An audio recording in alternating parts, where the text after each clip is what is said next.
Ағза неге ластанады? Біз күн сайын денемізді жууға уақыт табамыз, бірақ ішкі ағзамыздың тазалығын қашан ойладық?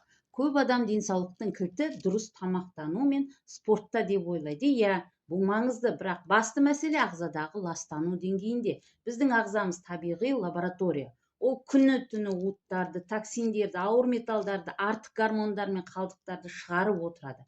Бірақ бір сәтте ол жүктемеге төтеп бере алмайды. Ағза неге ластанады? Бірінші, біздің тамағымыз. Өмірдің көзі де, удың көзі де. Бүгінгі тамақ химиялық қоспаларға, консерванттарға, жасанды бояғыштарға толы. Әрбір фастфуд, тәтті сусын, шұжық өнімдер ағзаға мыңдаған бөгде бөлшектерді енгізеді. Бауыр мен бүйрек оларды бейтараптандыруға тырысады, бірақ бәрін шығарып үлгермейді. Нәтижесінде ішкі ластану басталады. Екінші, су тіршіліктің емес, кейде ластанудың көзіне айналады. Біз ішетін су хлор, ауыр металл және тұрмыстық қалдықтардан толық тазармаған. Бұл элементтер жасуша ішіне еніп, оттегінің жетуін азайтады. Уақыт өте келе энергия азаяды, шаршағыштық пен әлсіздік пайда болады.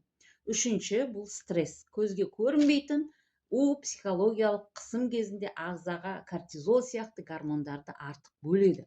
Бұл гормондар бауыр мен бүйрекке қосымша жүктеме түсіреді. Нәтижесінде ішкі тепе-теңдік бұзылып, метаболизм баяулайды, токсиндер жинала бастайды.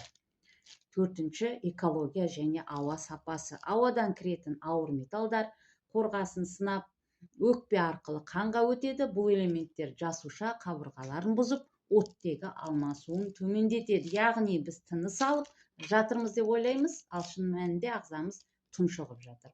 Және бесінші, ішкі ластанудың белгісі ауру емес, сигнал. Бетке шығатын безеу, терідегі бөртпе, иіс, іш қату, ұйқысыздық, шаршағыштық, бұлар ағзаның маған демалуға, тазалануға мүмкіндік бер деген дауысы. Шешім: тазаланбай сауығу мүмкін емес. Денені емдеу үшін алдымен ағзаны тазалау керек.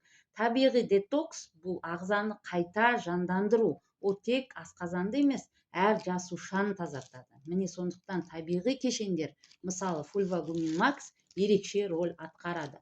100+ табиғи минерал мен амин қышқылмен ағзаны қалпына келтіреді. Терең клеткалық деңгейде детокс жүргізеді. Ауыр металдар мен токсиндерді байланыстырып шығарады. Иммунитетті күшейтеді, энергияны қайтарады. Қорытындылай келе, денсаулық дәріде емес, ағзаның тазалығында. Сыртқы тазалық әдет, ал ішкі тазалық сана деңгейі.